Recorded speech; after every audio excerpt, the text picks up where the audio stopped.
having a great day. Let's jump into the video.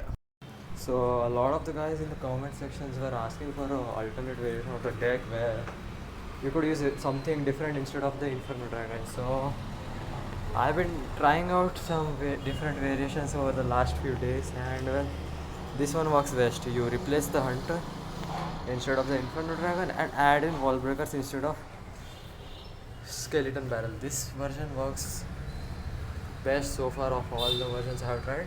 Skeleton Barrel works really well too, but the thing is, Hunter is a fireball. His fireball zap will kill it, and Inferno Dragon does not die to fireball zap. So usually I would prefer a really quicker cycle. So for that I'll use Wall Breakers and my win condition instead of Skeleton Barrel. And again, what did I want to say? Thank you, stupid man. Yeah. Usually now in this meta, Bomb Tower is really returning, and Skeleton Barrel really struggles against Bomb Tower. So Wall Breakers will be great against that too. And usually it does, not usually. Hunter does splash air damage while Inferno Dragon is a single targeting unit. So Hunter, mostly I used to use Skeleton Barrel as a defensive unit, sometimes against air splash. But too much talking, let's just jump into the video and I'll explain more. Here we are in the first game and I'm facing MK. Yeah, so usually against with this deck I'll mostly Wall Breaker split, Spear Goblins in the back, or just go Miner naked at the tower. This Spear Goblins placement works really well against Goblin Gang Speed. He went really aggressive with the Zap, so I'm just gonna pressure him with all I have got, because Zap usually means a single small spell only in the deck. Not many decks have Zap and a large spell. It's usually Log and a large spell. So with this, all the cards he played, it almost led to confirmation that he's playing MK. So perfect Mega Knight position so that both Princess Tower targets the Mega Knight. I knew he was going to go Inferno Dragon at the bridge, so I was waiting, and just when the Inferno Dragon locks onto the tower or locks onto my Mega Knight, I just go Hunter to kill it. And now he played really well. I did not get a Mega Knight connection, but Hunter did deal a lot of damage. I was waiting for him to play the Goblin Gang. If he did play his Goblin Gang, I would have just went Wall Breakers opposite lane because he wouldn't have the elixir to stop it. But he didn't, so great work by him. So he's just gonna go Skeleton Barrel, I guess, and I was also gonna cycle Spear Goblins. That's my safe play. Always cycle Spear Goblins at the bridge, deals some 300-400 damage. Always reliable. Great cycle card. So he does not have his Zap in his hand, so I'm just gonna pressure with Miner in the back. And the Mega Knight jumped, so bats will be coming in front. Now here I panicked and I messed up my Mega Knight placement. So that was my bad. I shouldn't have done that. Should have played it one tile over here to the right. And I'm just going opposite lanes to force out some elixir from him, because he won't be able to defend the left side, the Mega Knight, properly. And if he even did invest his elixir, I can just go aggressive on the right side, and Snowball will give us the Mega Knight connection, and Mega Knight takes the tower. Now he's most likely gonna go in. I thought he was gonna go in with his Mega Knight, but he went in with his Swarm. So defending Swarm shouldn't be a trouble. Goblin Gang plus Hunter really cleans up well. And this is really great about Hunter. Hunter deals splash damage, whereas Inferno Dragon does single targeting heavy damage. So defending this is again simple. Mega Knight and Snowball, easy. They take care of it. I didn't try to target the 2 bats because I didn't want to risk losing my tower. So he's trying desperately to get some damage, but it won't be enough because his Mega Knight isn't connect anytime soon. I won't just let it connect. I'm not stupid. So he's gonna keep trying and trying, but it won't succeed. So good game, and I'll see you in the next one. So here we are again in the next one. I am playing against Harukai from Dr. Chimpanzee Clan, and this is, I just made a short video on this today too. You know the results, but a really high skill match. Just shows how bait element perfectly works. It's against Lava Hound, and well, with Inferno Dragon, Lava Hound is a really good matchup, but he's got Fireball and Snowball, which kills our Hunter. So here you will see how the faster cycle helps a lot, and actually helps us in pressuring him. So he most likely goes lava in the back soon. I don't go in with minor bats yet because I still don't know what his deck is, and you shouldn't go so aggressive until and unless you know what opponent's deck is. So here I've understood that it's Firewall, Inferno Dragon, so it's definitely Lava Hound, not Electro Giant. Can't ignore the possibility. Stupid Electro Giant players are everywhere, so it's Bomber. He's got a really great matchup, not as terrible as a matchup he would have had if I had Inferno Dragon and Shielded Barrel. So I'm gonna kill the Bomber. So here he plays his Lava Hound, so I'm just gonna go Hunter in the back and pressure opposite deck. He used his Snowball's out of cycle, so he's gonna have to commit something larger to the opposite lane push. See, I'm just gonna go opposite lane, so he'll have to play something to defend that push, or else it would have been easy tower. Now he'll go try to take my tower, but I have enough elixir for Goblin Gang and Spear Goblins. If he does use Snowball on the Goblin Gang, Spear Goblins will clean up the rest of the show. And now he either has a choice to snowball my Spear Goblins so that Inferno Dragon connects, or Wallbreakers would have connected. So I just pressured him with Wallbreakers. I'm not sure if I'm able to explain everything properly, so just let me know down in the comments today that whether you are understanding whatever I'm saying, or should I try to elaborate more. So he again goes for Lava Hound in the back, so this time he plays Balloon, and this time I just go opposite lane because he still has he's one card away from Snowball, and I've got Snowball in my cycle, so killing his Inferno Dragon wouldn't have been too much of an issue. So excuse me, sorry for a moment, my brother had arrived. I'm at my relative's house for those festivals. So yeah, he got some really great damage on us too, and great work by him. So he still needs to take my tower, and I didn't bother defending this because even with Hunter, the Lava Hound would have connected to my tower and I would have lost the tower. So I just go opposite lane in hope for creating some pressure so that he doesn't get to 3 ground. That's a high possibility you can't ignore against these Lava Hound players. If they have remaining Lava Hound, they just go lava in the pocket and the lava pups survive, both towers target the Lava Hound and it gets all messy. So I guess I uploaded a shot exactly right here.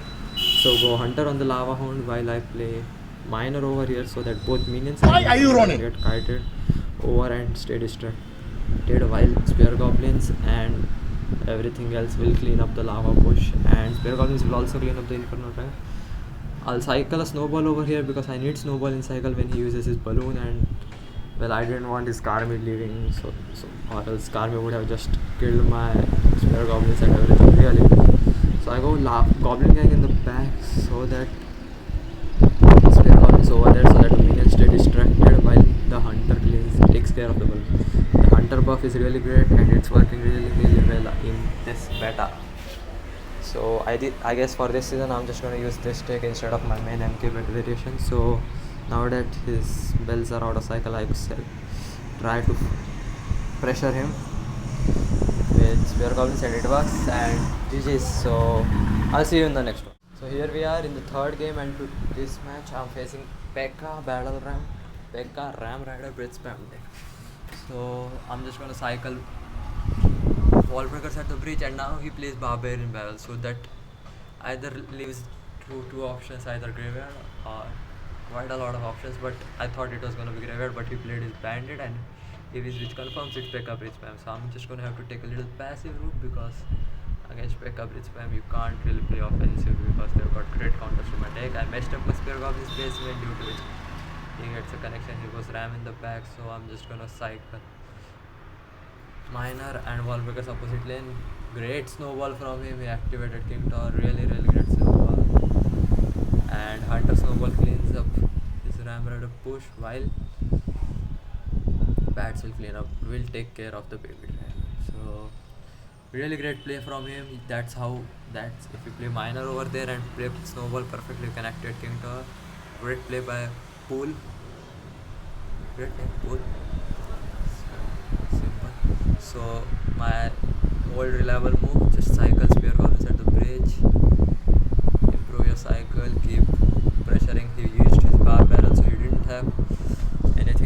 cycle for his my wall breaker, so I just went wall breakers at the bridge. So Hello, easy guys. Mega Knight, no doubt. I knew his RAM was gonna get one connection, but he was really low on elixir, so it would have been really hard for him to defend my Mega Knight push. But here I won't support my Mega Knight because P.E.K.K.A would have anyways killed it, so I just go opposite lane, and due to which he messes up and he loses his marbles a little, starts screaming, BMing, and while the Mega Knight eats away at his tower, I have got a nasty defense to do. So here I'll just go in with Goblin Gang to the right. I always prefer to go with Spear Goblins over here to the right, a little right side of the bridge, because in that way if he predicts log or barb barrel, they usually miss. And I waited until his baby dragon connected to my tower so that Hunter would have been able to kill it while my splash cards keep all his other swamp troops busy. So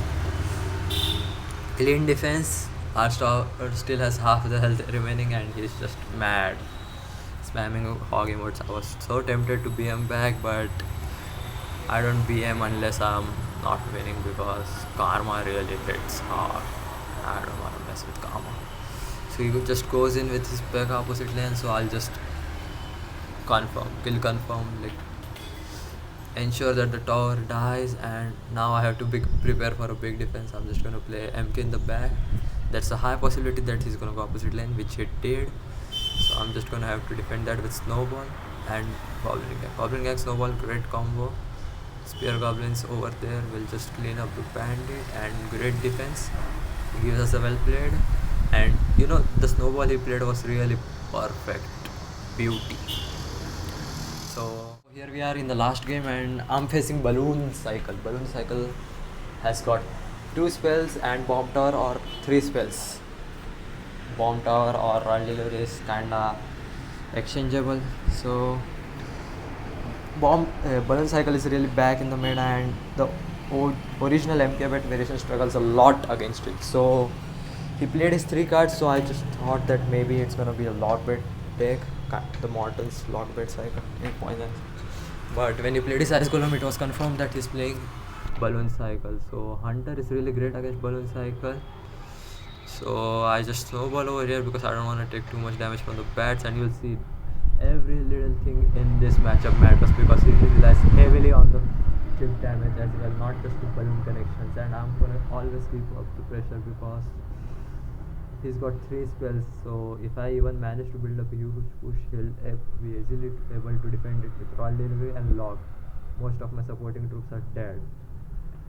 So you really gotta keep track of his spells, make sure to punish him when he does use his spells.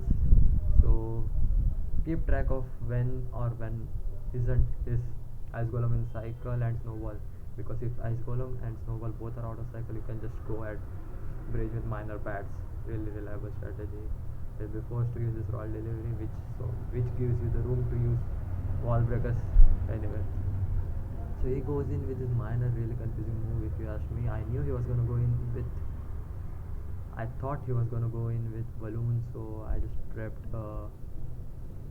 bats in the backs to draw out his snowball, so my hunter will be able to clean it up easily. So he messed up his hunter placement, and one ball breaker connect to the tower. So I knew he was gonna go in with his balloon here, so I'm just gonna go in with Mega Knight.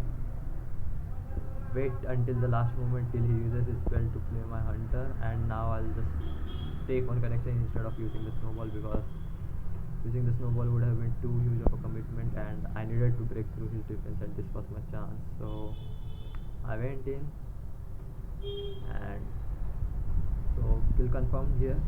His tower's dead. Basically dead minus damage, and now he messes up. So here's a really pro move, like not now, I'll show you soon. So usually now it's 30 seconds left, and he can't go in with a full grown balloon push because 600 damage and balloon push is just too heavy elixir commitment. So he's gonna have to outcycle me with minor and both of his spells. Oh my god, that's so much really fast. Kind of sorry for distraction. So he's gonna have to go in with his minor, so I'm just gonna have to catch his minor. I caught the first minor, but he's got a really quick cycle. Next time I won't have hunter, and now that I used my hunter, he's gonna go in with and usually you wait till the last moment till he uses his spell, and then you use snowball so that he doesn't get the death damage on my tower and I go goblin gang over here. See, this is something you ought to do when you know if there's a miner coming. Go with a goblin gang in the back so that goblin gang splits two ways, and when the miner comes you are able to catch it on all placements. I play a hunter just in case he's gonna go in with balloon, but it doesn't, and the 300 damage that I saved in the start by defending the bats with snowball mattered. So I hope you guys enjoyed the video. I really worked hard on this, and what more decks you would like to see on the channel, just let me know. I hope you guys have a great day. See ya.